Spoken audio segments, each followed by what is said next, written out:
అందరికీ నమస్కారం. నిన్న ఏదైతే నా బర్త్డే పార్టీ జరిగిందో ఒక చిన్న ఇంట్లో పార్టీ లాగా ఒక ఫ్యామిలీ ఫంక్షన్ లాగా జరుపుకోవాలన్న ఒక ఉద్దేశంతో ఆ రిసార్ట్లో మా అమ్మా నాన్నల కోరిక మేరకు మా అమ్మా నాన్నలతో కలిసి మా ఫ్యామిలీ మెంబర్స్తో కలిసి నేను జరుపుకోవడం జరిగింది. అక్కడ మా అమ్మా నాన్న ఫ్రెండ్స్, మా ఫ్యామిలీ ఫ్రెండ్స్, మా టీమ్ మెంబర్స్ మాత్రమే ఉండడం జరిగింది. అండ్ అట్లనే లిక్కర్ ఉండడం జరిగింది, సౌండ్ సిస్టమ్ ఉండడం జరిగింది.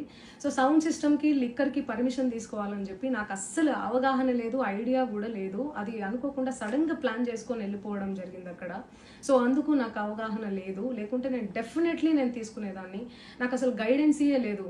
ఎవరైనా గైడ్ చేసినా కూడా నేను పర్మిషన్ తీసుకునేదాన్ని, లేకపోతే నేను ఎందుకు ఇలా తెలిసి చెయ్యను కదా. సో ఇదంతా ఇలా తెలిసి అయితే నేను తప్పు చేయలేదు, తెలియకుండా ఇది జరిగిపోయింది. అండ్ అక్కడ లోకల్ లిక్కర్ తప్ప అసలు వేరే ఏ ఇతర పదార్థాలు, మత్తు పదార్థాలు కానీ వాడడం అసలు జరగలేదు. అక్కడ దొరకలేదు కూడా, పోలీసులు సెర్చ్ చేసినా కూడా. అండ్ అక్కడ ఎవరికైతే పాజిటివ్ వచ్చింది అని చెప్పి పోలీసులు చెప్తున్నారో ఆయన ఎక్కడో ఒక చోట తీసుకున్నాడు, ఎప్పుడో తీసుకున్నాడు అని చెప్పి తేలిందని చెప్పి పోలీసులే చెప్పారు. అండ్ అది ఇన్వెస్టిగేషన్ కూడా జరుగుతుంది. మేము కూడా పోలీసులకు కోఆపరేట్ చేస్తున్నాము.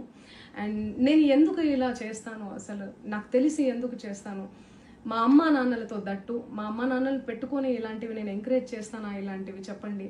అండ్ ఒక రోల్ మోడల్గా ఒక ఇన్స్పిరేషనల్గా ఉండాలని అనుకుంటాను, కానీ నేను ఇలా ఎందుకు నేను చేస్తాను. సో ప్లీజ్ దయచేసి మీడియా మిత్రులకు నా విన్నపం ఏంటంటే, ఆధారాలు లేని అభియోగాలు నా మీద అస్సలు మోపద్దు ప్లీజ్.